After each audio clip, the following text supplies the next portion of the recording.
So on behalf of the team, core team of John North, who you've just heard from in his role as Executive Director of the Globally Responsible Leadership Initiative, and Anders Aspling, who's also on this call, who's our Secretary General, I have the privilege of welcoming you today in my role as the Chair.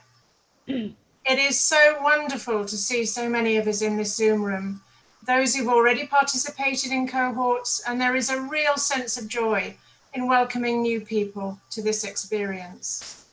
Very briefly, supported by our strategic partners, the Association to Advance Collegiate Schools of Business, AACSB, the United Nations Global Compact, and the European Foundation of Management Development, EFMD, the GRLI is a global community of business schools, businesses, learning institutions, corporations, and individuals committed to making global responsibility real in terms of how we learn and facilitate learning, how we live and make a living, and how we lead and for what purpose. The modus operandi of the GRLI is think big, act small, and start now. And the Deans and Directors cohort is a wonderful example of how the GRLI operates. At a gathering in Limerick, in the wonderful Republic of Ireland, Julia Christensen-Hughes, then Dean of Guelph Business School and currently a GRLI board member, held a question regarding how possible would it be to bring key players in the world of management education committed to a different kind of future for people and planet together in the same space to learn, inspire, encourage, and support each other in making and taking transformative action. Julia shared the question with Anders, and from that moment on, the first gathering took place at the Deans and Directors cohort of Agents of Change at Julia's school, the Gordon S. Lang of Business and Economics in Guelph in 2017. Since then, over 70 key players have taken part in cohorts around the world, intent on combining relationship, process, and action as part of their experience. People have shared their ambitions, their challenges, their hopes, and their passions, and some amazing fires have been lit from that original spark, resulting in innovative long-term change at the level of the individual, the organization, and the ecosystem. As a vehicle for change, the cohorts themselves are developing and changing on a continuous basis, pushing the boundaries of what it means to co-create agile and flexible ways of learning and being together, shaped and influenced by all of us, the key contributors, people who want to be at the forefront of influencing the future, not being driven by it. We experiment together, working with questions for which there are no easy answers or solutions. And as we have done here in Antwerp, we work together as peers, shaping the experience and sharpening the action. For most of our time together, we've met in person for much longer than 2.5 hours, but time and context demand versatility and adaptability, and so we meet online, taking baby steps into a brave new virtual world. What does not change is the GRLI's guiding principles of operating out of a whole person, whole system approach, and there will be more opportunity to experience some of that tomorrow. The last time many of us were physically together for a cohort gathering was in Porto in Portugal, where we were invited to sail together along the Douro River estuary. Today, thanks to the generosity of Stephen de Haas, Dean of the Management School, and his team, we sail into another safe port, with over 50 of us engaging in our second virtual gathering. While we are physically together, we find ourselves in a beautiful place, with a history dating back to the Middle Ages, home to the Flemish artist Rubens. It is also home to one of the biggest diamond centres in the world. In that spirit, Stephen and his team have worked tirelessly to ensure we have the richest of experiences. And whilst we no longer pack our travel bags as we leave places, I know we will leave with a wealth of gems in the form of new and strengthened relationships and connections, and with a renewed vigour for taking action, despite or because of our current context. Thank you, Stephen. Thank you, Claire and John. Thank you, Claire, specifically for your kind words in the opening remarks. So also from my side, a very warm welcome in Antwerp. It's a virtual Antwerp tour, unfortunately, but I can already, of course, share with you that I really look forward to having another opportunity in the future to welcome you on our campus in Antwerp, in the center of Europe. I can share with you that we at Antwerp Management School really feel privileged to be able to host and co-host this meeting with GRLI and all of you. And the main reason is that we in Antwerp Management School, we strongly believe that when you talk about the global and responsible mindset and leadership, that we believe that we can only realize that ambition by working together, really working together. And that's then at the level of deans and directors who are all on this call, at the level of schools and institutions who are working with each other at institutional level, but certainly also by working together with other stakeholders beyond our schools, in industry and of organizations. And for that reason, I'm also very happy that we have today in this call some CEOs and senior executives with whom we can share experiences and who I hope will also challenge us in our roles as deans and directors and leaders of business schools towards cultivating that global and sustainable mindset of our future leaders. I also think that the whole Corona and COVID situation only make this point of the need to work together even more prominent and important. So it's all about working together, shoulder by shoulder, to overcome this current crisis and to build the long-term sustainable planet for all of us and the future generations. I would like to thank Claire and John and Anderson for the leadership in the GRLI initiative. I really think this is very important, and I've been a member of it. I was also in Porto. I really enjoy it. So I would like to thank them for their leadership, and I hope they will continue that for many, many years. There is no pension plan in this scheme, so you are on the hook for many years ahead. So thank you. I would also like to thank Wayne, my colleague, Professor Wayne Visser, who's also in the call.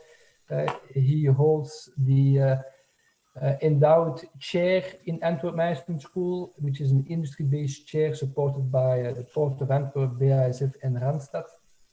And he is working with both Antwerp Management School and also GRLI and our network to the pioneering work or into the pioneering world of sustainability and how we can work towards more integrated value thinking across industries for the future.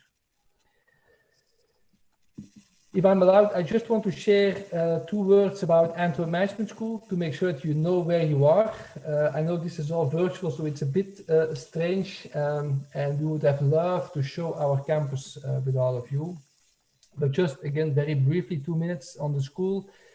I think it's important for you to know that Antwerp Management School just celebrated its 60th anniversary. So in 2019, we celebrated 60 years of Antwerp Management School, and that is a diamond anniversary in the city of diamonds. So that has been a very big party, as you can imagine. And since the start of the origin of Antwerp Management School, we originated in the roots of the University of Antwerp. It has always been in our ambitions to cultivate leaders or leadership with a global, sustainable and critical mindset.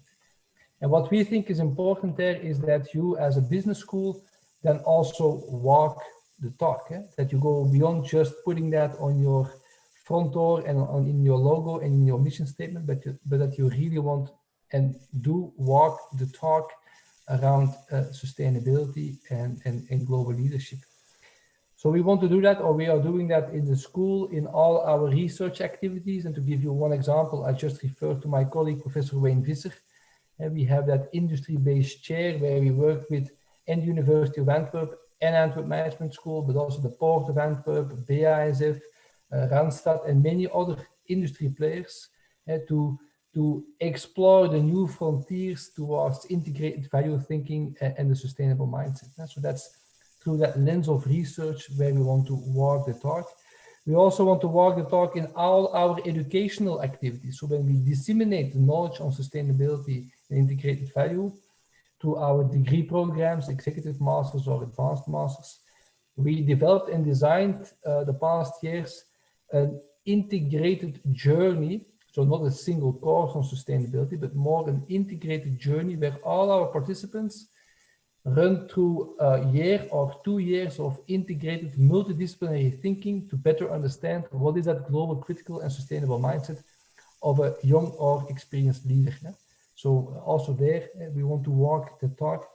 And finally, also in the way as a dean or as directors of schools, in the way you manage and run your organization as a business school, you also have to walk the talk. And to give you just one example here, we moved to a new campus 2 years ago. And when we designed the architecture of that campus, we also really embraced sustainability thinking towards the way our rooms, lecture rooms are designed. They all breed openness, transparency, teamwork, collaboration. But we also recycle everything that we can recycle in the campus. We have a low energy campus. We have a rooftop terrace where we cultivate biodiversity. So also when you enter the infrastructure of the school, you see and feel that the elements of integrated value thinking and sustainability are in the DNA of the school. And then you can show also to your audience and the market that sustainability is not something just as a logo on your front door, but it's in the DNA of the school, and it's about walking the talk in both education and research, and in who you are as a school and an organization in the end. So that's Antwerp Management School. And again, I really hope that in the coming year or years ahead, we will be able to meet and greet on the campus. We have very good beers, chocolates, diamonds, as Claire mentioned. So there are reasons enough to come to the school in the future. Okay, those were my opening remarks. And if oh, I see a hand going up, maybe you have to. Okay. So thank you. And again, a warm welcome from the side of Antwerp Management School. If Claire and John agree, I can maybe already move towards the next item on the agenda. Claire and John, would that be okay? Or John, would you like to add something? Absolutely, I think that's fine, Stephen. We're still struggling to get Jacques onto the call. I'm in. It took a while, but it's okay now, thanks to the direct link. Good, thanks, Jacques. Glad to see you here. Absolutely, okay. Stephen. Over back to you. Yeah. Okay. So to give some context on what we are going to do next. During certainly our previous meeting in Porto, but also the meeting afterwards, the virtual meeting, one of the discussions we had as deans and directors in this call, I think we are all very much aware and convinced that sustainability thinking should be more integrated in management education and the world of business schools to have an impact on society. But I think it's also important that we as deans and directors of schools are challenged by industry and that we team up and work together, because we can only work towards that better planet altogether if we work together across industries, across universities, across schools, and with industry altogether.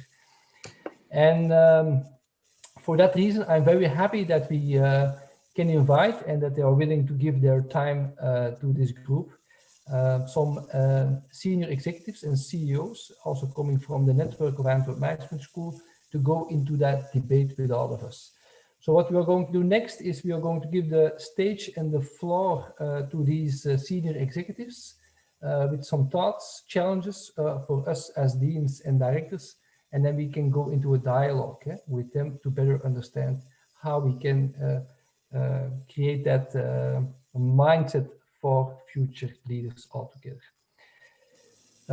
We are going to have a talk of Jacques Vandermeiren. He is the CEO of the Port of Antwerp, of Jan Remeysen, the CEO of BASF, of Sindi Mabaso-Koyana.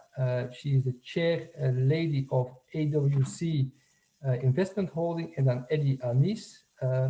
He's the managing director of Randstad Belgium. I will share some more words as we move on.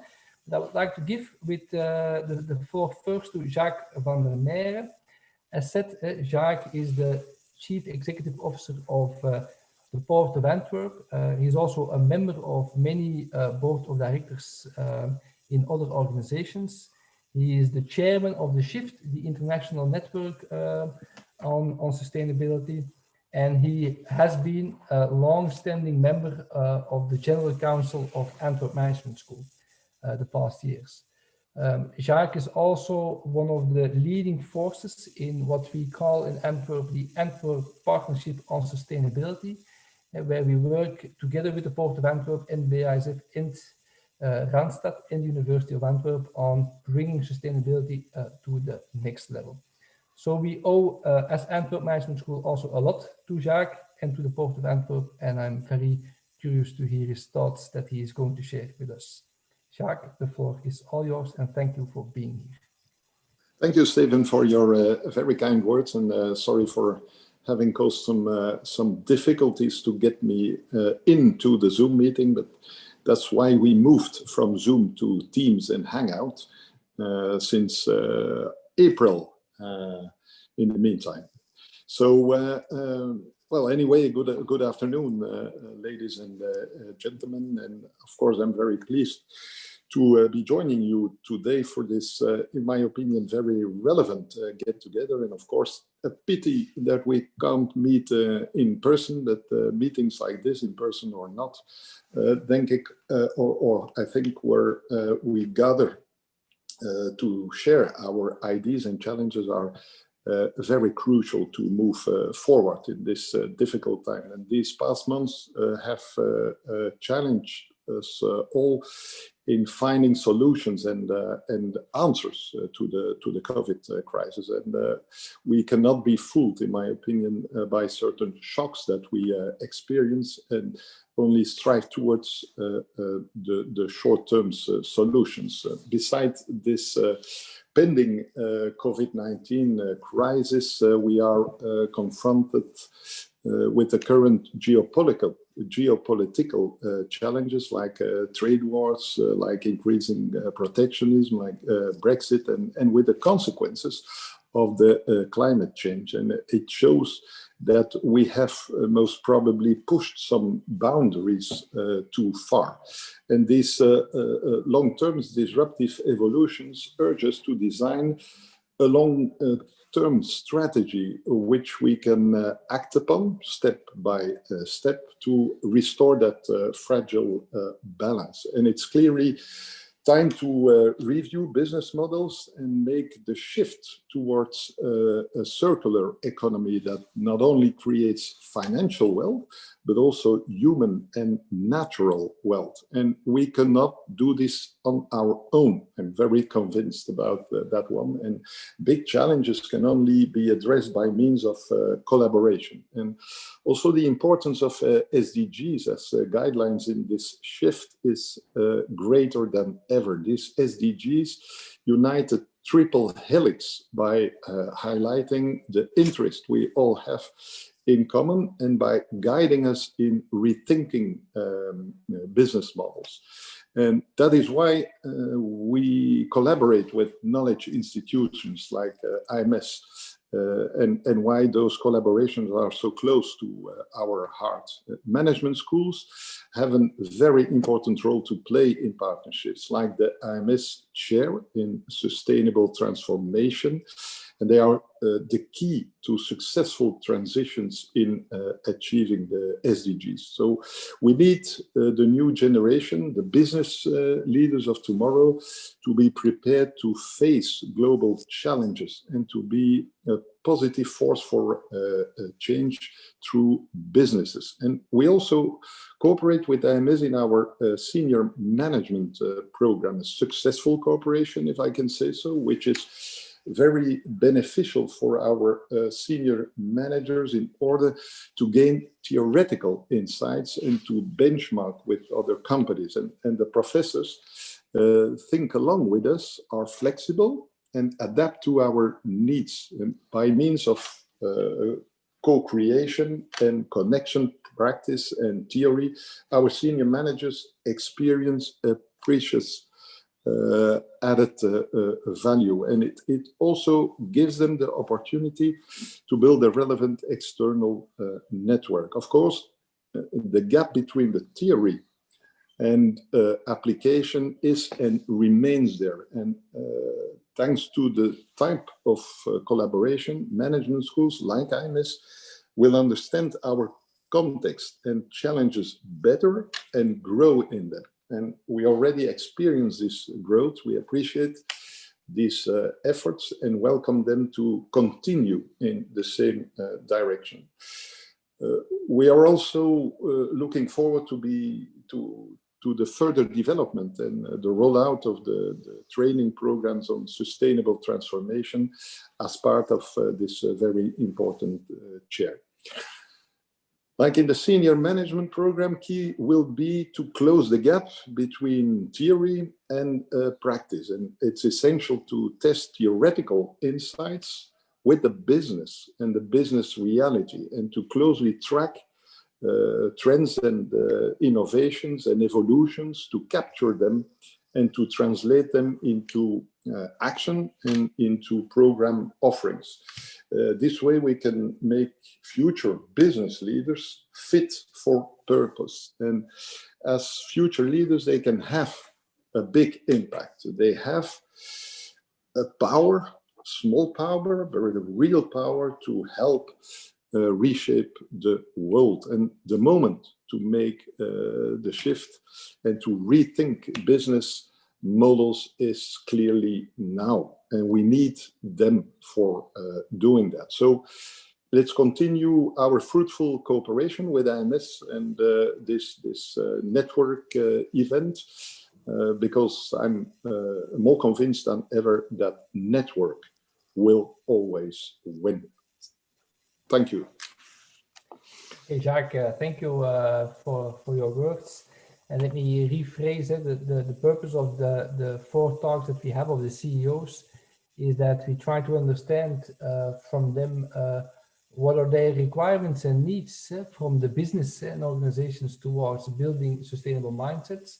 And so what are their demands and requirements on the one hand, but also on the other side, we can, when we go into the breakouts after these 4 introductions, we can maybe challenge them, and also from our side as deans and directors of business schools, challenge them and maybe to try to come to a consensus there what their needs and demands are and what we can bring on the table and the challenges that we together face for the future. So that's the purpose of the 4 talks and introductions, and then we can take to the breakouts after that. So Jacques, thank you for your remarks, and I would like to pass on the floor to looking at the schedule. I think it was Sindi. Sindi, yeah, coming up. So Sindi, the floor is yours. I would like to introduce Sindi. Sindi, thank you for being here. Sindi Mabaso-Koyana is the executive chair lady of AWCA Investment Holdings. She's very passionate about the personal and professional development of young professionals, and particularly in the women community and in the Black community also where she resides. She's the founder of the African Women Chartered Accountants Network, where she also focuses on mentoring Black women in the chartered accounting profession. She is also a member of the International Advisory Board of Antwerp Management School. So I would also like to thank Sindi for her leadership role in the school. Sindi, the floor is all yours. Thank you very much, Stephen, and good afternoon to everybody. It's afternoon on our side. Yeah, I would like you to please keep me honest in terms of time, because I had written a number of notes. So when my time is up, please warn me and I can share the rest in the breakaway grouping. And it's also interesting, I see Prof. Owen Skay here, who does a lot of work as well with AWCA when we do work in developing the young women chartered accountants of our country. So I thought to answer your challenge, Stephen, I'll start with something where I think 2 years ago it was, at the Berkshire Hathaway shareholder meeting, a shareholder stood up and challenged Warren Buffett and Charlie Munger and asked them what they thought of business schools. And Mr. Buffett said, once he had attended 3 business schools, he feels that business schools were far from reality. And given a choice to hire between someone who went to a top business school and the other one who would be a super smart person who never went to business school but had a flair to pick the best stocks, he will obviously hire the latter.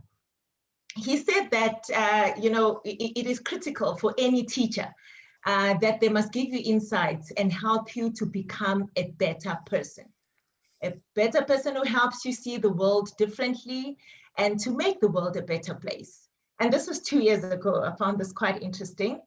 And if the business school can do this, then definitely that's the value that we need from business schools. What was interesting is that on the other hand, Mr. Manga, his partner, came across more supportive, obviously, of business schools by saying, whilst you are living, it is very important to continuously advance yourself through advanced learning. I believe that Warren Buffett, made a good point, and it's a good point of reference given the significance of his businesses. Our management schools assisting business make this world a better place to live in, or I would say on the other hand, how receptive is the business schools in then doing things differently. I think the second point of reference for me, and Jacques touched on it, is the 17 SDGs. The SDGs are for me a worldwide social and economic compact that I believe every living being and organ must subscribe to.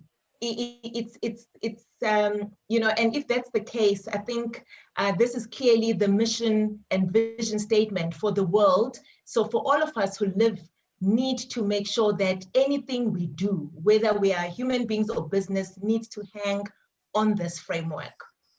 So I believe that business needs assistance in driving and meeting the targets of these set SDGs. And this is not only aligned to Mr. Buffett's point, but it is embedded in the baseline of Antwerp Management School. I mean, your core vision and mission, Stephen. So there's a global, as we all know, I'm sorry, Stu, was somebody saying something? Okay. You're doing fine, Sindi. Yeah. Perfect. I think we're all aware that at the moment there's a global crisis. And again, Jacques pointed to it about the geopolitical crisis we see in our world. So society is losing hope and trust in governments who lead countries. They are now turning to business and are really looking at business to step out of the capital spaces into the social spaces to create an ecosystem within which the broader economy, or rather society in this case, can thrive. So my message really for today is to have management schools nurture transformational leadership, free thinking, and a tolerance for divergent views, and for that to be the rule rather than an exception. So I think equally for business, to create an environment within the workplace that allows for young professionals to express and grow ideas that may be sometimes seen to be counter to the expected narrative. The world is really in dire need for purposeful and impactful leadership that goes beyond IQ, which is what we normally get from the academic space, but has EQ, which we all have been talking about obviously for years. But I think most importantly, it is the fact that we need relational quotient, what I will call the RQ, for collaboration, and obviously the uncertainty and the ever-changing environment we live in, we definitely need agility. So I think, specifically from management schools, in assisting business in creating this new culture, we need people who aren't taught to simply conform and assimilate. Management schools need to curate lessons to encourage independent thinking, no matter how much pushback will be encountered, especially from the establishment, which is the corporate space. So management schools need to provide business leaders a mental framework and tools to process and deal with the rapid change that we are experiencing. So I think they need to start normalizing right from the classroom, from where we are engaging, even the flat organizational structures that would allow for agile decision-making in corporates and not only support hierarchical structures in organizations that only allow bosses to make decisions. And we've seen as well that matrix organizational structures have also emerged very strongly in the recent past, as a customer-centric approach has evolved. So I think management schools, they need to assist with performance management tools, that support this matrix, approach individually and also joint accountability. And we all know that at the moment, with COVID, businesses managing limited cash, with no business, yet costs were still there. Clearly cost reduction, mechanisms, but which are more long-term now, not short-term, but that allows businesses to continue being efficient whilst being effective. And I see that role then being where they are assisted by business schools. And I think one other point is that most companies are accustomed to identifying major internal issues, such as buying a business, divesting an asset, or laying off people. What's clearly becoming increasingly harder, and this is where I see the support from business schools, is the external threats that are coming from outside, but threats and opportunities, that are being brought by these deleterious events, and such as dramatic shifts in demand, competitive behavior, and industry structures, regulation, and broader macroeconomic, environment. Cindy, can we can't overemphasize ethics. Cindy, perfect. I'll stop there. Yeah, no, Great. no, I don't want to stop you, but I'm just mindful of the time. So yes, thank you. Yeah. So thank you for sharing your thoughts. You are putting lots of expectations on the table together with Jacques. That's highly appreciated, both on the network and on the critical mindset and the free mindset that we should instill. So again, as proposed, we will take all of this to the breakouts in a minute, but I would like to first also give the stage to our two other speakers from industry. And next in line is Jan Remeysen. I hope that Jan is on the call. I'm here, Steven. Ah, there you are, Jan. Thank you. I did not see you in my squared bubbles here. So Jan, thank you for being here. I would like to introduce you, Jan, to the group. Jan has built a big part of his career in BASF. BASF, as you all know, a strong international chemical brand and organization working or operating worldwide. Jan worked in BASF across different activities in safety, health, environment, energy, communication, operational excellence. And since the 1st of January this year, he is the CEO of BASF Antwerp. In that role, he's also a member of the board of directors of Antwerp Management School. And together with Jacques, leading our Antwerp partnership on sustainability. So also, Jacques, thank you, and I would like to give you the floor. Thank you, Steven. Sorry that you can't see my picture, as Jacques had some issues to dial in, and the connection is not sustainable, and that's the reason that I don't use my video, because otherwise I will be thrown out. Okay, so thanks for the opportunity to share some thoughts with you. I was asked to clearly define what do we expect from management schools, and it's nice to see that the three topics I prepared are in line with what Jacques and Sindi already pointed out. So the first topic that is really important is indeed building the bridge between, on the one hand, a conceptual, a theoretical framework for sustainability, the target picture, path forwards, why is this a target picture, the true north, but at the same time make the bridge towards how to practically implement this in companies, management of change, how do we reach the shop floor, and not that we ask for a company dedicated implementation plan. That's something else. That's also something that we will have to do in our company. But building this bridge between a conceptual picture on the one hand and a practical implementation, guiding principles, do's and don'ts, is very necessary, because if you only have a conceptual framework without an indications and a path forward for implementation, the risk exists that the conceptual framework remains a dead letter. On the other hand, we as companies are often action driven, and as Jacques pointed out, in the current circumstances, with sense of urgency to act, the risk exists that sometimes we tend to jump to conclusions without considering what's in fact the direction I want to head for, and why, and so on. So you need both. You need the conceptual framework, but you also need the practical implementation, and there we can reinforce each other to combine these two aspects. And some levers to do this is indeed, you have a very good position to present or disseminate best practices from all sorts of organizations, that we don't look for the answers.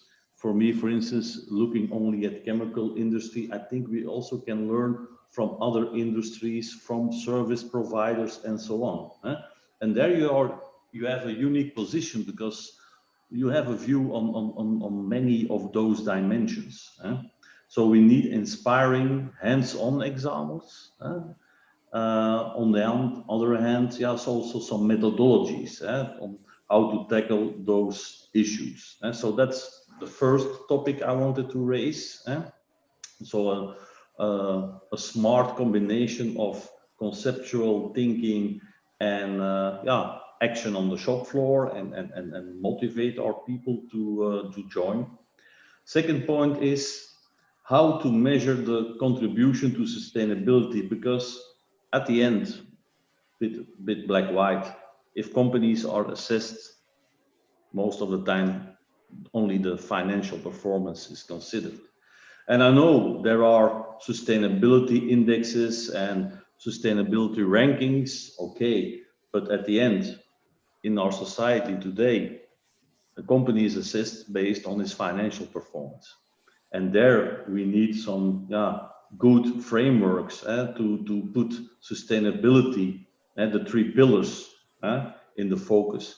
And you also see in Europe, for instance, where there is now a recovery and resilience fund with big money, but also there it's pointed out that sustainability is the most relevant criteria to get your funding and get your subsidies. But the question is, how will this be measured? How will this be steered? How do we measure? How do we decide on sustainability criteria?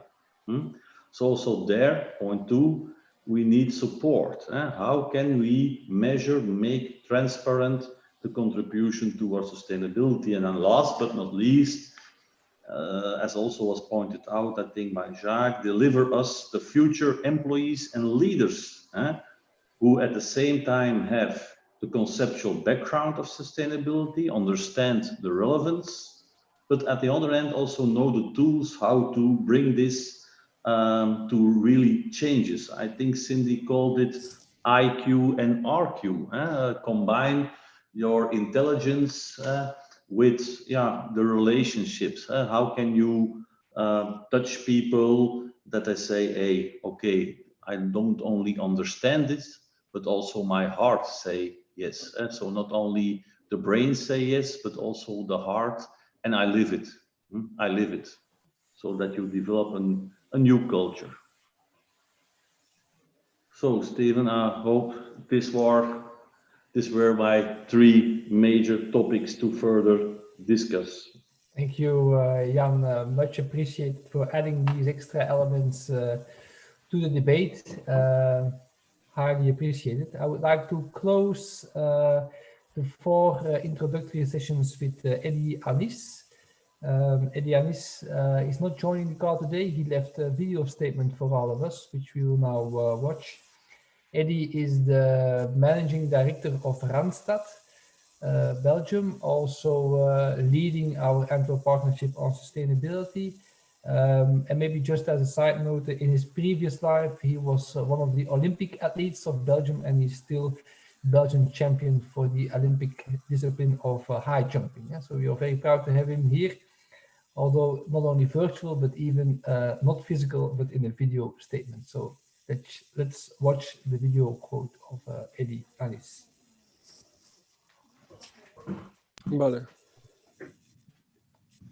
Good afternoon, everybody. I'm Eddy Annys, Managing Director of Randstad in Belgium. I'm very sorry I cannot be at the meeting live today, but even in this virtual world, you sometimes have to make choices. But I will try to explain in this video our point of view concerning the question, how can a management school work together with the business to get better companies and sustainable companies, and how can business work together with management school to attain the same result? But first of all, I want to express my gratitude to be here. We are a very proud partner of Antwerp Management School, and especially a founding partner of the Chair of Sustainability, which is led by Professor Wayne Visser, and we do that together with the Port of Antwerp and BASF. Now let's get back to the topic. If I take the point of view of our business, why do we want to cooperate with the management school? Well, first of all, it gives us access to resources we don't have. Scientists, people who are trained to do research, people who can manage difficult questions and help us to find an answer towards certain topics. For example, we are working together with Professor Wayne Visser to develop a new index on the resilience of companies and the people within companies. Is that important? I think this year is the best proof that we need resilient companies, and that could be very useful to discover if a company is resilient, and if not, where it can improve to become resilient, as well the company as the people inside of the company. The second thing we can expect from a management school, and which we also do, is we let our management school train certain people, talents within our company to get better. And get better, this means theoretically and practically, but also because, on topics like sustainability, agility, and be adaptive in this world, in this new world we live in. So I think we can expect from a management school to give good training and education to certain talents. And the third point is that we create new opportunities to work together with companies where normally we would not be developing spontaneously. We are working very closely together with the Port of Antwerp and BASF, which is an alliance which in a normal world would not appear out of spontaneously. So there is an opportunity to work together in this forum of a management school and to discover new partners and being linked together by science and the help of the management school. On the other hand, the management school, I suppose, it's not my point of view, but first of all, of course, there's an access to funding. The business, we put in some money in the chair of Professor Wayne Visser, and we are glad to put in this money because he's helping us to develop the topic of sustainability and resilience within companies. So it's an access to funding for the management school. Second, being close to businesses help a management school to get theory close to practice and practice close to theory, because the interaction between what the business in real life is doing and the theory behind in the scientist is getting very close together, which helps developing new point of views around certain topics. And third, together we can do things we did not do before. As said before, we can find topics where we can develop insights, new information and new studies on certain topics, and we do that together, the theorist of the management school with the practice of the business, and this gives us real new insights. So working together is a big opportunity for businesses, and it's also a big opportunity for management schools. We, as said, are very proud to work together with Antwerp Management School, but we are also very glad that we can cooperate because it helps us to become a better company in this very difficult world. Enjoy the rest of the session and see you all later maybe. Bye. I would say thank you to Eddy, but he can't hear it, of course, but to strengthen his latter point, I'm also proud to explain, and that's what I often explain to our board of trustees in Antwerp Management School, that it is certainly also the push by industry which brought our curricula in Antwerp Management School to the point where they are currently at, fully integrating sustainability in a very multidisciplinary approach. It's exactly the demands and the requests of Jacques and Eddy and Jan and Sindi that has been pushing the school forward in bringing it to this level, and they keep on pushing it to the next level, which I think is very, very, very good and powerful. It keeps us as a school at our toes to keep on driving that domain forward, so that mutual conversation between the school and the industry for us as a business school has been very fruitful. By all means. So I really hope we can further cherish this partnership as we move on. Before we go to the breakouts, and I would like to pass on then the floor back to Claire and John, I think we should now take maybe 5 minutes to ask some first questions to the CEOs that we can still take on board for the breakouts. In fact, what I can already take away from my side, I think the main summary of what Jacques and Jan and Sindi and Eddy are saying is that they seek impact. Impact through the collaboration between organizations and certainly with business schools. So we should go beyond just doing research. We should go beyond just doing educational activities. I think we should have the only ambition of having impact on the individual, the teams, the organizations and society at large. And that's what we, I think, seek, and that's what I clearly heard across the four CEOs in different wordings, but it's all, I think, about impact, impact, impact, and the ability to demonstrate that impact towards society. But before we go to the breakout rooms, maybe a short, if that's okay for Claire and John, a short 5 minutes momentum to ask any questions to Jan and Jacques and Sindi being here on the call. Absolutely, I think that's a great idea, Stephen. And just from our side as well, also thank you very much to our speakers for sharing those thoughts. So I think this is an opportunity just to ask any questions for clarification. There will be opportunity to deepen, of course, in conversation.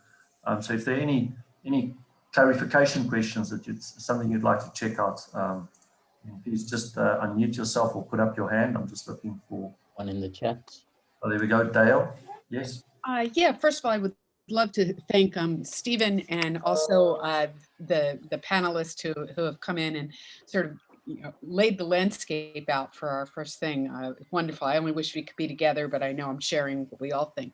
My question for the panelists, though, is a clarification. While corporate will talk about how important all of this is, I am curious whether you're seeing a culture shift in the way managers within your organizations recruit and interview. In other words, have you seen the interview schedules changing to see that the students coming from business schools are sharing those values, that that's part of the recruiting and hiring process?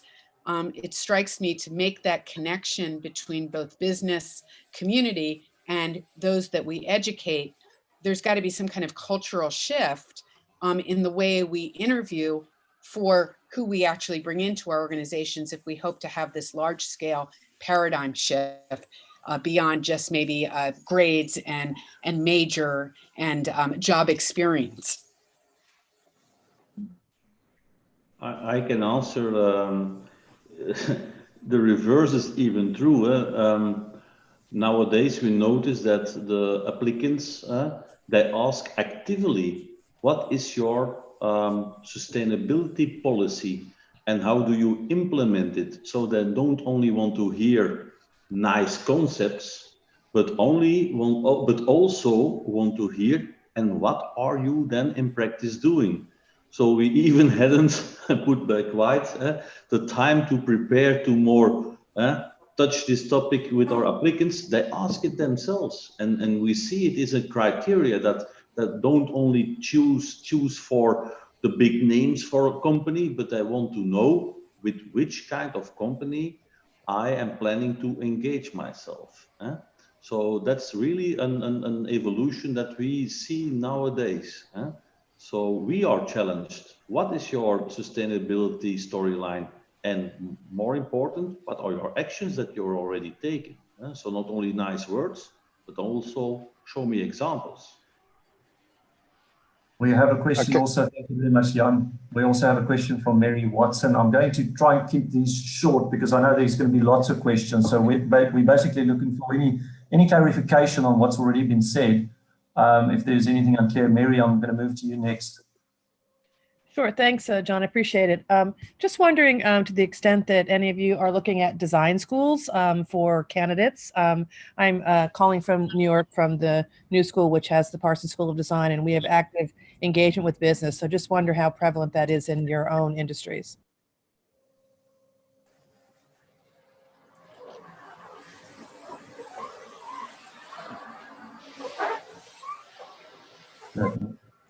Thanks, Mary, for sharing that. I don't think we have any responses there straight away, but we'll record that. And for my understanding, I also encourage you, if you have any questions or thoughts, please do use the chat function. We will save the chat at the end of the meeting so that we can create a little report on what's in the conversation.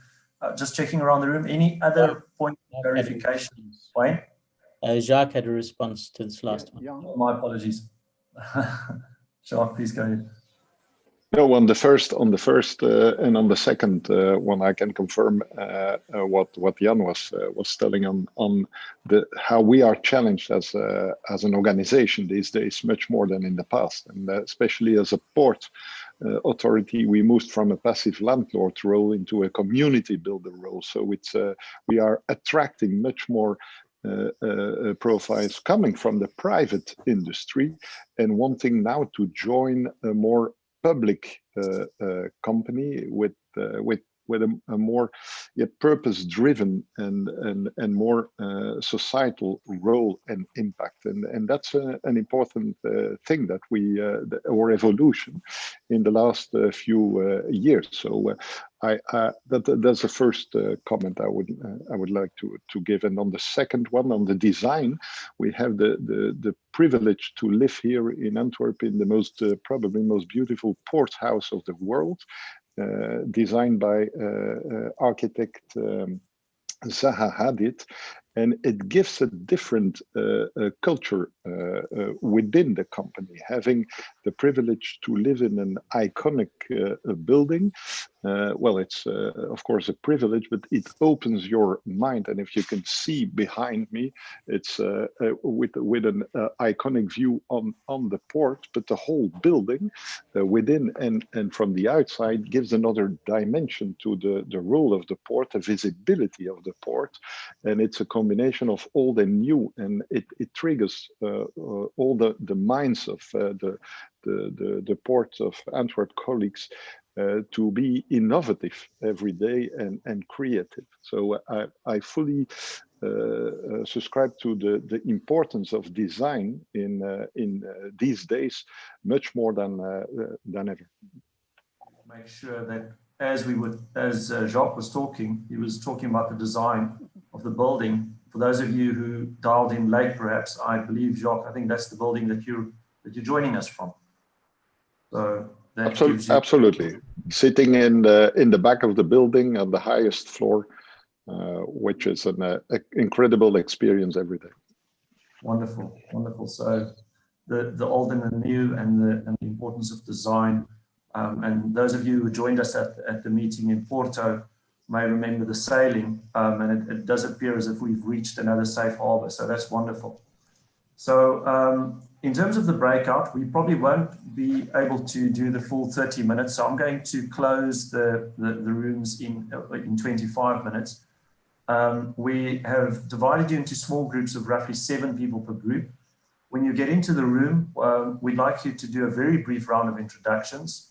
One person to keep an eye on the clock, one volunteer to take some notes, and feel free to type and paste it into the plenary chat so that we can report back very briefly in plenary up to 3 notable insights from the discussion. Now, for the discussion, we're suggesting that you kick off with a round of immediate reactions. So as people introduce themselves, just say who you are and where you're from, not forgetting the whole person biographies that have been circulated, and your immediate reactions to what's been said. And then we do a slightly slower second round where we address where do I stand in relation to what we have heard. We'll also paste this on the chat.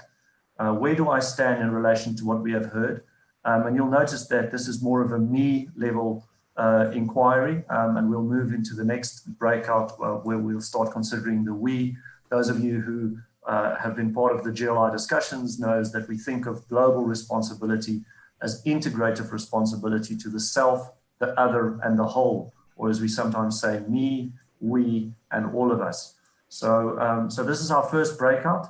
The breakout rooms are about to be opened, and you should all receive an invite to join a breakout room. And nice to see you. Oh, good to be here with everybody. Hi, Alex. How are you doing? Hi, John. Great to see you. Hello, Alex. That's nice. It's nice to see you. There's Jeff. Nice. Good morning. Late at night. Where are you now? Great. Oh, early in the morning. Well, it's 7:30. We got to start at 6. Yeah. Yeah, you did.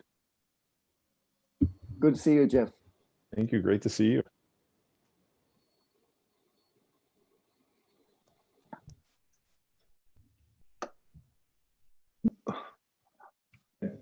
Hi, Ramina. Hi, how's everyone doing? Looking good. You look good. Miss you guys so very, very much. I could see you all. It would be fantastic to see each other in person. I feel like I'm living in some sort of weird dystopian film, you know? I think we are living in some weird dystopian film. So I have lost connection with reality then, right? At least I'm still connected to reality, right? Because it doesn't seem normal. Yeah. Wonderful. So we have everyone back. And I hope that you've had an opportunity at least to get to know most of the people in the group that you were with, and that you managed to find some time also to start considering where you stand in relation to what we've heard. We are because of our slight hiccups with the technology earlier on, we are clawing back a little bit of time. And so what we're going to ask is from the groups that we had, and there were 7 groups, that we just ask a person from each group to share very briefly at least one notable insight from your discussion. And if you have been taking notes very diligently, then we invite you to cut and paste your notes into the plenary chat, into the everyone chat, so that we can all see it. When you share your notable insight from the group, please try and keep it under 2 minutes so that we can have a full round and hear from all the groups. And we'll continue the conversation shortly. So who is ready to start with the sharing? Dale Smith, wonderful. I'm big on getting it over with as quickly as possible. Am I on mute? Yeah, I'm having trouble pasting this in chat. I'm not sure why, but in choosing one insight, we talked about a lot of different things. And at the end, we had a really interesting conversation about the role of data analytics to highlight the relevance of sustainability, how we measure sustainability, and then operationalize it at higher levels. So the example was, it's akin to financial reporting. Businesses are really good on that. But if they're struggling to report on this, and this is an important direction to go beyond describing what we do, then colleges and companies need to work together to get a better, better methodologies. And the corporate example was BlackRock. Who they invest in is a choice that they're making. So companies need to know how to measure their improvements in sustainability, short-term and long-term, year over year. What are the consequences for not meeting the benchmarks? How we report metrics and demonstrating improvements and gaps. And the conversation then went on to talk about the various folks that were in our rooms. So from South Africa, from the Europe, and from the US. And I think that was really a really cool way to be able to just share our individual viewpoints, but also to indicate, okay, what does that mean for companies and schools co-creating what they need to ensure that we could really advance where we were going. And I think that, I'll stop there.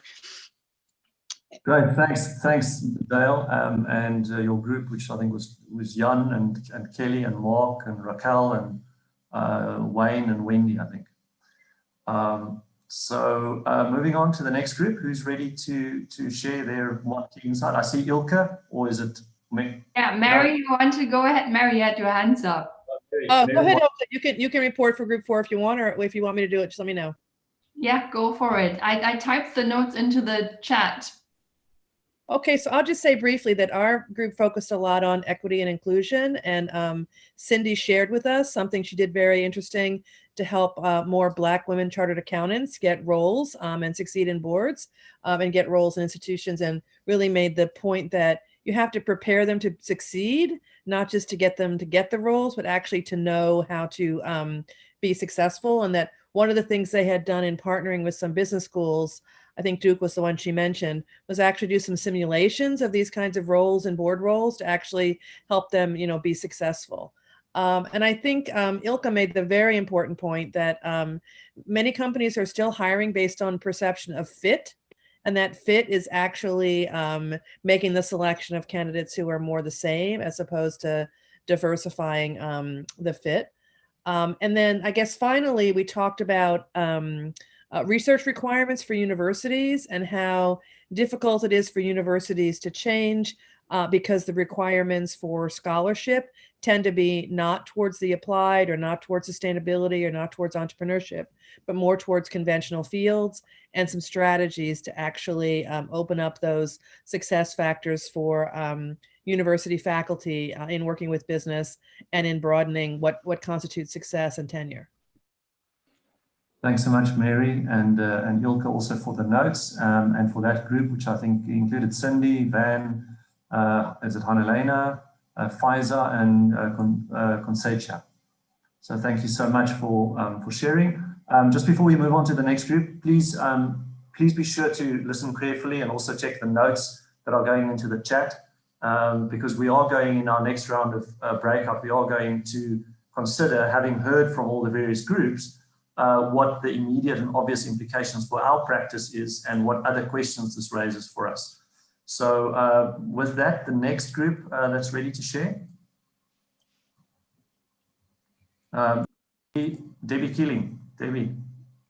Hi, thanks. I've already posted our notes in the chat. They're just a little bit above the ones that have just gone in. We had quite a lot to say, but if I were to pull out one, so I'm making a bit of an executive decision on behalf of the group. So rest of the group, please finish. I haven't done this correctly, but I think we need to ask some hard questions. We need to really say to ourselves, what are we actually achieving? How are we achieving it? Let's not make things aspirational. Let's make things something that we actually realize. And the 4 points that we came up with there kind of all around that. We need to embrace, the difficultness, the global scale, and the fact that it won't be easy. It's going to be a messy journey, but we really need to work together collaboratively across academia, practice, individuals, communities. Thanks, Debbie. The 50+20 tagline comes to mind. Instead of competing to be the best in the world, how can we collaborate to be the best for the world? Yeah. Thank you so much for sharing that, and also for that group. Next group that's ready, let me just look at the screen and see if I can find a hand. Please don't be shy. Happy to go, John. I'm happy to Thanks, go. Owen. Great. Thanks. So, look, there was a lot that we discussed in a short space of time. So, if the group will permit me, I've kind of conceived of a connections model, if you like, a mind map. And it's about joining the dots and growing the dots. And the kinds of connections that we spoke about is theory and practice, the design thinking, triple bottom line with the triple top line, the researchers and the teachers, a tri-sector model of for-profit, not-for-profit government, the SDGs, the generations, Generation Z, and the fact that even sort of political ideologies, you've got various systems of communism, how do the expense of sustainability versus the cost saving that comes. Everything that we were speaking about was how to make these connections, and sometimes they are opposite and sometimes they're complementary. So what I can attempt to do is to construct a mind map that lays these connections down.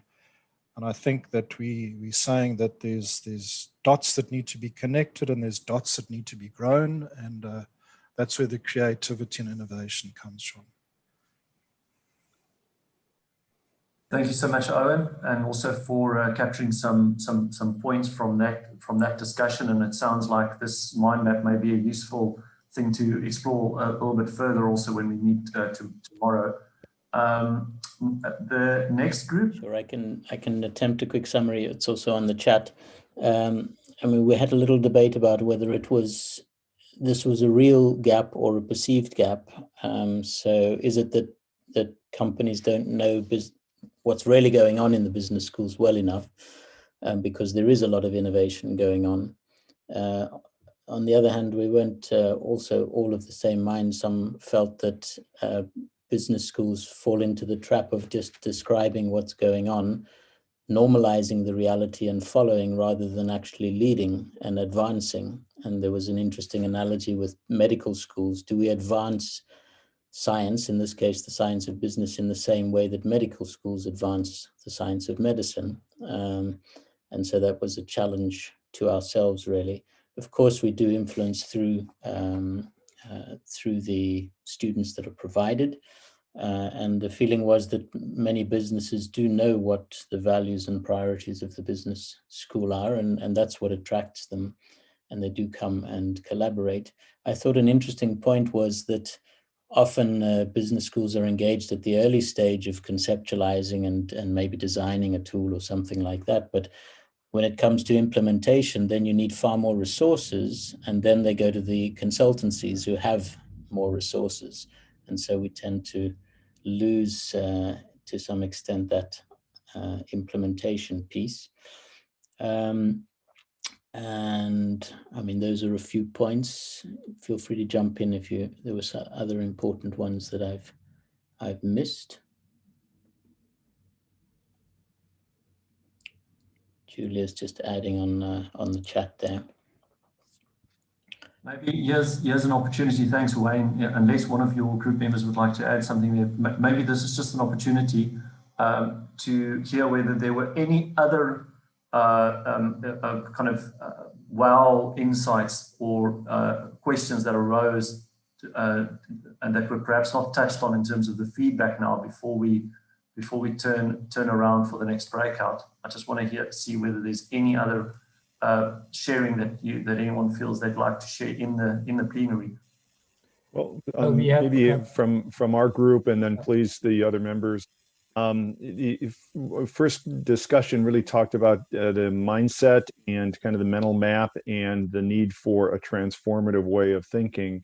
And then that led to some conversation about recognizing the relationship that Stephen in Antwerp has with those executives and the degree to which that may or may not be true within our settings. And then what are some ways to prompt a focus from the business community on the university need to focus on this, and accreditation and the requirements of accreditation really being a prompt for that. And then we also spoke about the challenge of preparing students and along these values, and then having that recognized by employers such that they're finding opportunities.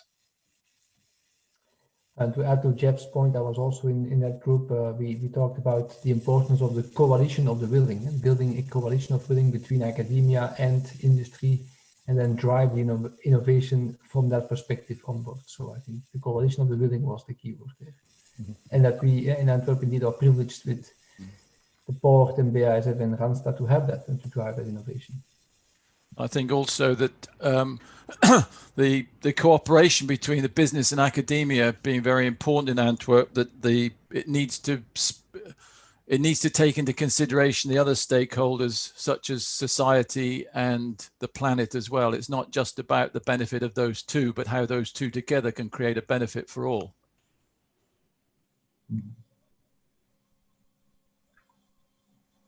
Thanks, Jeff and Stephen and John. Also, anyone else from that group that wanted to add anything? Okay.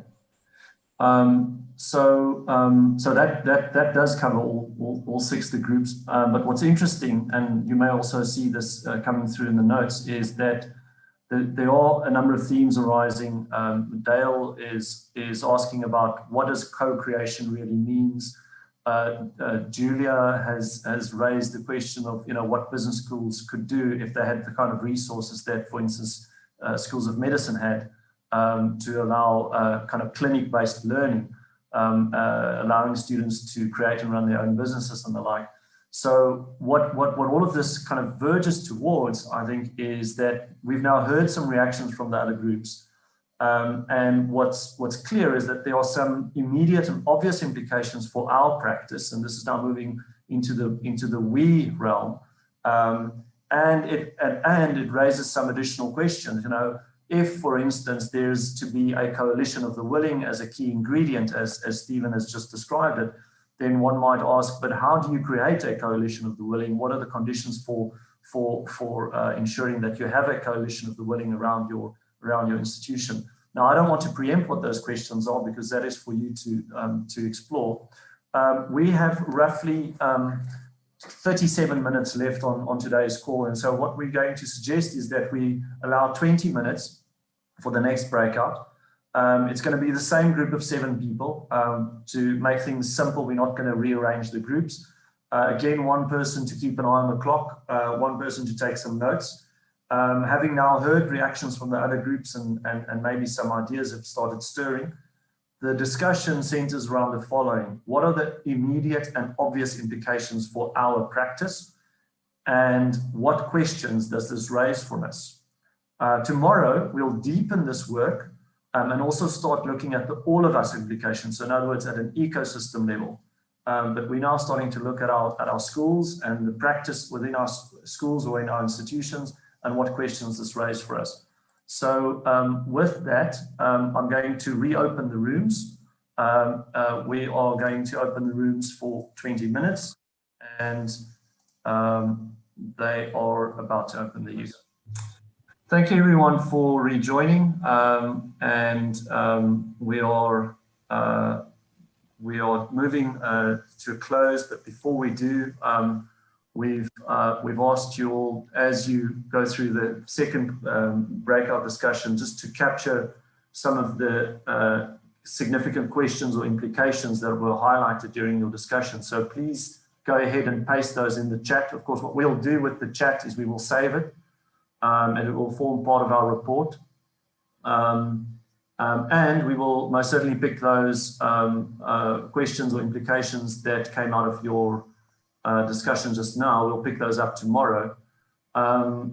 but what we like to do at this stage is we still have on the call with us a number of business leaders that have now very actively taken part in the conversation and the work. And so we'd like to offer them an opportunity for any further reflection, maybe a distillation of what they're hearing from other business leaders and of course from management educators, and perhaps leave us with if they have a provocative question that they leave in the room that we can deepen tomorrow. So I'm looking at Sindi and Jacques and Jan to hear whether they have anything that they'd like to reflect from the discussion that they've witnessed. And the model that we follow at the GRLI is the popcorn model. So when you're ready, when you're hot, you can pop. Jan or Jacques or Sindi.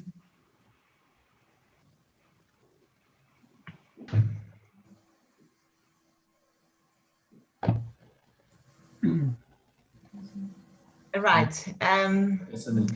If I may go, it's you know, and this is something that was discussed in the group now, and it quite challenged me as well, around how do we activate accounting for some of these sustainability requirements, because what doesn't get measured doesn't get done. And that was a very interesting point that Mary brought up. And so what is the collaboration between management schools and you know, accounting bodies in ensuring that, you know, accountants and auditors are battling right now around embracing fourth industrial revolution and how they, you know, I must say we report. And so there's a gap there and there's an opportunity. So that was quite interesting, because we normally see in funding, when you're looking for funding for business opportunities, for entrepreneurial opportunities, be it venture capital or private equity, ESG, which is obviously environment, sustainability, and governance, becomes a very big element of it. But how do we then make sure that it is clearly measured, and the role of accounting in that social sustainability element from a reporting point of view, you know, let alone the triple bottom line that we've always heard about, but practically and tangible reporting. So there was a gap there that was seen, and what's the role of business schools in that, in closing that gap for accountants? Right, thank you so much, Cindy. I'm not sure if Jacques is still with us. I think Jan is still online. Jan, was there anything that you wanted to add in terms of a reflection or a provocative question to leave with us? Yes, maybe because I think Wayne put it, but don't shoot the messenger. I don't want to shoot, by the way. But the aspect of are we seen as cheap consultants?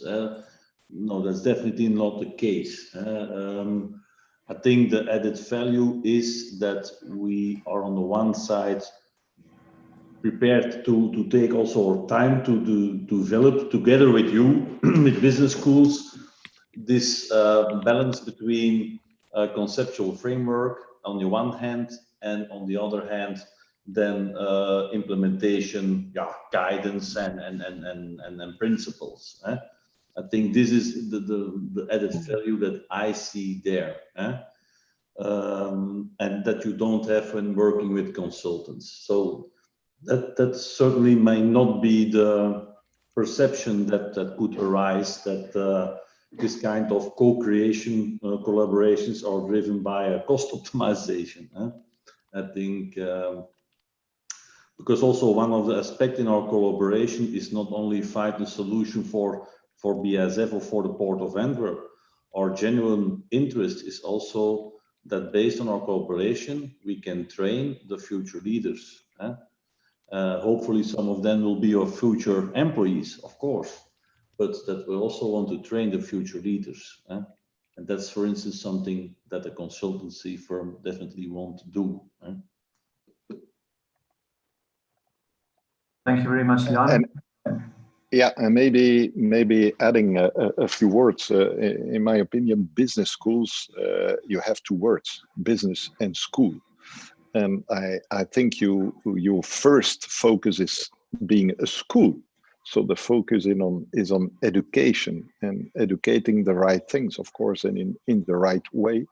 And that's where you are great at. And of course, you have a link with businesses compared to classic university. You are more in line with what's happening in businesses and more driven by the world of the businesses. So we have to find the right equilibrium between the business and the business school, and that's not an easy thing to do.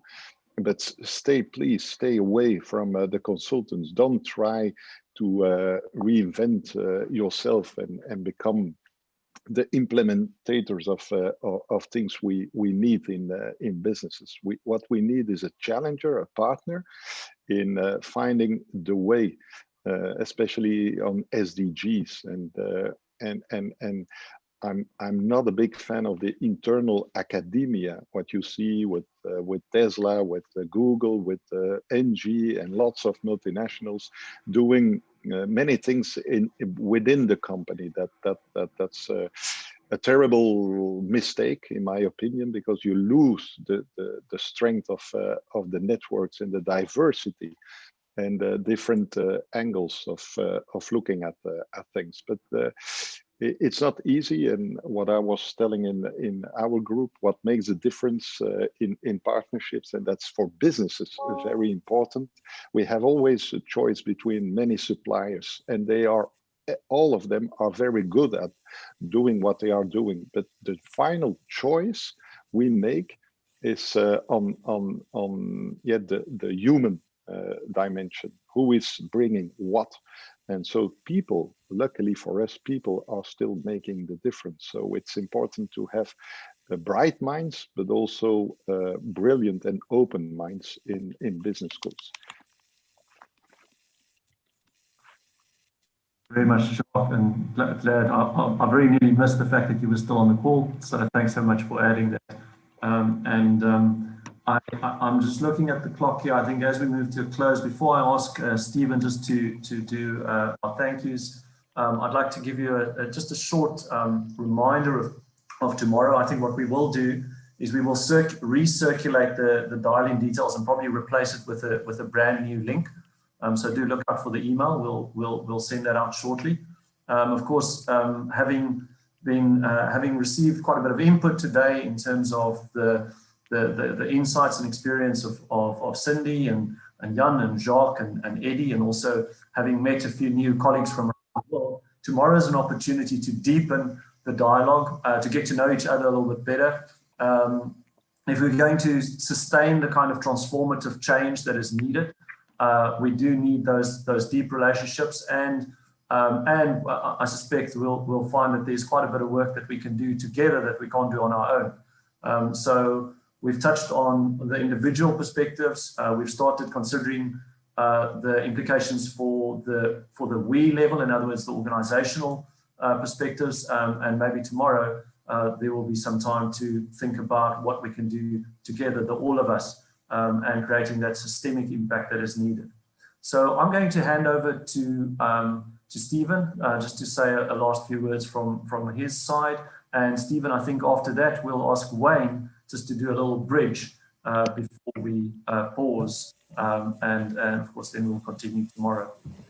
Thank you, John. And I will be very brief then, because we only have 4 minutes left. I would like to, in the first place, thank Jacques, Jan, Eddy, and Sindi to be here with us today in their very busy agenda. And thank you for sharing your input and for inspiring all of us as deans and directors of business schools worldwide. This is really, I think, helping all of us to set the agenda and furthering our work. I would also like to thank Jacques, Jan, Sindi, and Eddy for their pioneering work in Antwerp. I think we feel privileged in Antwerp Management School to have you there being part of that coalition of the willing and driving the sustainability agenda forward, and now sharing it today with our peers on the international scene. And I would like to thank my colleague deans and directors in this call, together with our friends of GRLI, for the open and constructive debate on this. I think this is really helpful for all of us, and again, to shoulder by shoulder make that sustainability agenda real. So thank you. Thanks to all of you. Wayne, the floor is yours. Thanks, Stephen, and thank you all. What I wanted to do, it's been quite a challenging session, I think, also to be grappling with these weighty issues. And what I especially enjoyed so much was that we didn't all agree, and that there were many issues where I noticed the word paradox coming up a lot, and even tension. And I think that was the point really of this session, was to be challenged. And we will have this time for reflection tomorrow. And so what I just wanted to leave you with was what I think it's all about when we talk about sustainability, which is how do we deal with complexity? You know, that is why it's so difficult. That's why we talk about wicked or entangled problems. And that's what we're dealing with as business and as business schools. And so we've had a lot of head work, I think, a little bit of heart work, and I'm going to end with some creative words. And John did tell me to not to forget that these words were penned in the break session of the GRLI meeting that we had in Porto in Portugal in November last year, because we were once again grappling with all of these complex issues. And that's fine for us not to have all the answers. And so I wrote a little a piece called Complexity, and I'm going to just end with that as we go into a reflection tonight and then tomorrow. Complexity. We're moving through the tangled maze, connecting and reflecting. We're weaving on our loom of days, creating and remaking. The map is never true nor clear. The path is never straight. And yet a pattern will appear for we who watch and wait. We're surfing on the waves of change, trusting and adjusting. We're dancing through the halls of strange, twirling and unfurling. The music beat can always shift, the tides will ebb and flow, and yet a movement will emerge to take us where we need to go. Thank you. I wish you a good evening, and we'll see many of you tomorrow. And thank you all for your contributions.